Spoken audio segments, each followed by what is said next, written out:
بسم اللہ الرحمن الرحیم۔ مسعود چودھری صاحب، سب سے پہلے تو میں آپ کو یہاں آنے پر خوش آمدید کہتا ہوں۔ آپ تشریف لائے، اہلا و سہلا، مرحبا، خوش آمدید۔ آپ نے بڑا بنیادی اور بڑا اہم نقطہ اٹھایا، بڑا بنیادی سوال آپ نے میرے گوش اور سماعتوں کی نظر کی ہے۔ تو اس کی گزارش یہ ہے کہ 8 مارچ کے حوالے سے میں نے تو آج دن تک نہیں دیکھا کہ انہوں نے کبھی حقوق کی بات کی ہو۔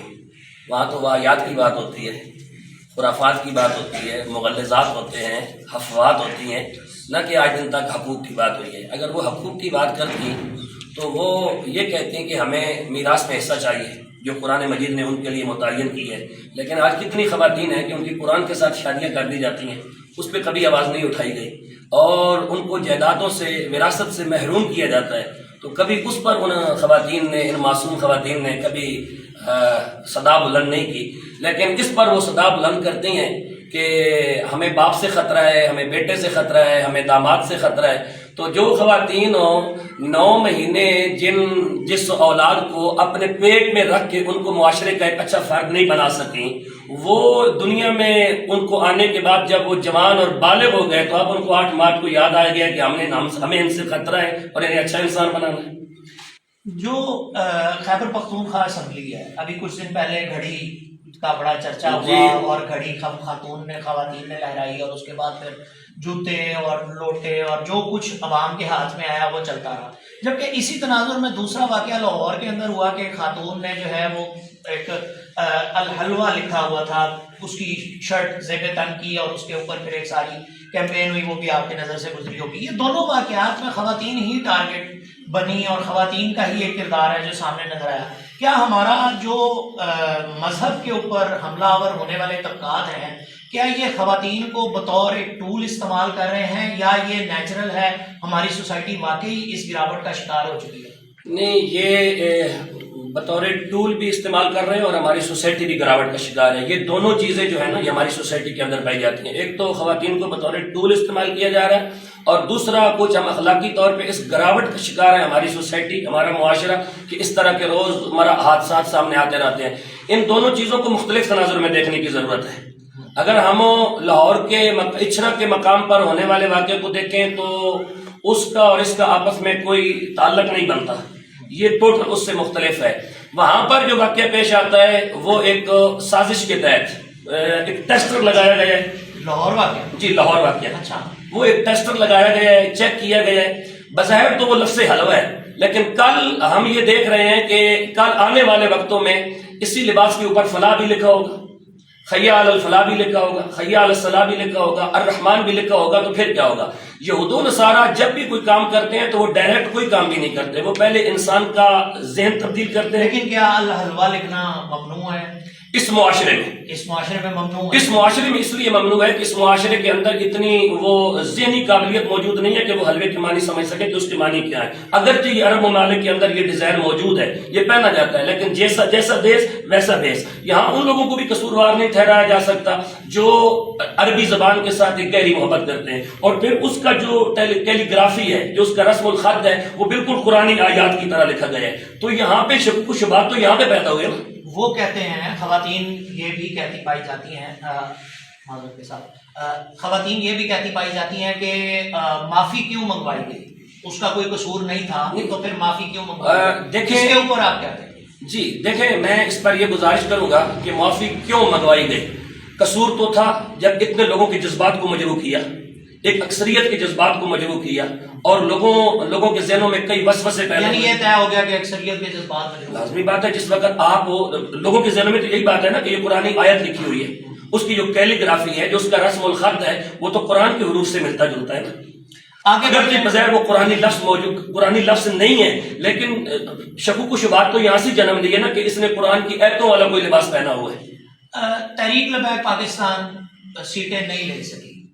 اب موجودہ حالات ایسے ہیں کہ جو پارلیمانی نظام میں موجود نہیں ہوگا وہ شاید سیاست اس طرح سے کھل کے نہ کر سکے جس طرح ماضی میں کرتا رہا۔ کس طرح دیکھتے ہیں اسے؟ ایک تو یہ کہ صرف ایک پنجاب کی سیٹ، کراچی سندھ میں تحریک لبیک کے پاس پچھلے ٹینیور میں 3 سیٹیں تھیں، اس مرتبہ صرف ایک بھی سیٹ نہیں ہے۔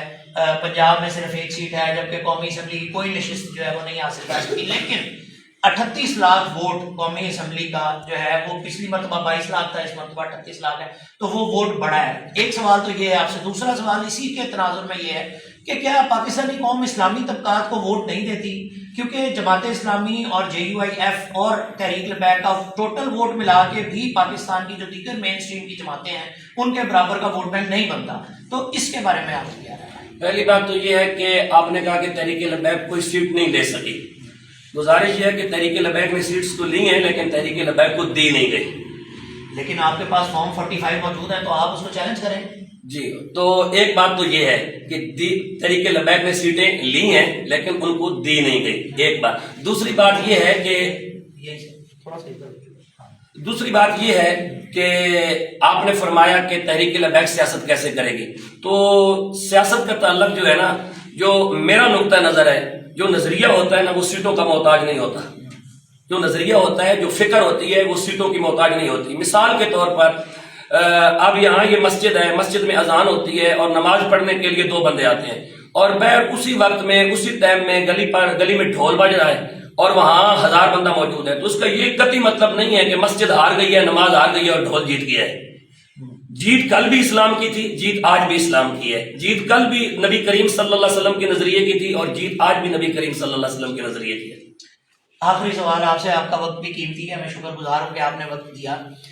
اس وقت کی جو موجودہ صورتحال ہے کہ پاکستان میں نون لیگ کی حکومت آنے کو ہے, پیپلز پارٹی کا اس کے ساتھ الائنس موجود ہے, جبکہ جو مذہبی طبقات ہیں وہ تمام کے تمام ہی تقریباً جو ہے وہ اس سے سین سے باہر ہیں. 3 ہفتے کا ٹائم بھی سپریم کورٹ آف پاکستان نے اسی مبارک ثانی کیس میں دے دیا ہوا ہے اور اس کے اندر بھی گفتگو ایک چیپٹر ہے جو جاری ہے. آنے والی سیاست کو کس طرح دیکھتے ہیں کہ پاکستانی جو پالیٹکس ہے اس کے اندر کہیں پر جو بین الاقوامی طاقتیں ہیں وہ بھی اپنا زور ظاہرہ لگا رہی ہیں. پاکستان نے $6 ارب بھی IMF سے مانگ لیے ہیں, وہ بھی ہم نے قرضہ لینا ہے اور دیگر بھی بہت سارا کچھ ہے. تو اس سارے تناظر کو کیسے دیکھتے ہیں بطور ایک مذہبی اسکالر اور ایک عوام میں, جو ظاہر آپ بھی عوام میں اترتے بھی ہیں, عوام میں رہتے ہیں, تو کیسے دیکھتے ہیں تمام چیزوں کو کہ آنے والا وقت جو اسلامی طبقات ہیں ان کے لیے مزید مشکل ہونے جا رہا ہے یا کوئی تھوڑی سی آسانی کی کوئی راہ ہے؟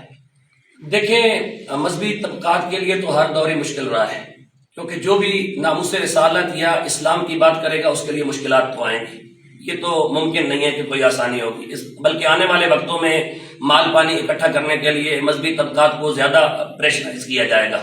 اور دوسرے سوال کا آپ کا حصہ یہ ہے کہ آپ اس حکومت کو کیسا دیکھ رہے ہیں. تو جیسا پچھلے 75 سالوں میں ہم دیکھتے رہے ہیں, آنے والے سالوں میں بھی ایسا ہی دیکھ رہے ہیں. اس میں کوئی نئی تبدیلی نہیں آنے والی. کھاؤ پیو, وقت ٹپاؤ اور ملک کو لوٹو اور پھر جاؤ. کھاؤ پیو, وقت ٹپاؤ اور پھر ملک کو لوٹو اور جاؤ. فتح محمد علوی صاحب سیالوی, آپ گفتگو سن رہے تھے, اپنی رائے کا ضرور اظہار کیجیے گا, کامنٹ سیکشن کھلا ہے. مسعود چودھری کو فی الحال تک کے لیے اجازت دیجیے. السلام علیکم ورحمۃ اللہ وبرکاتہ.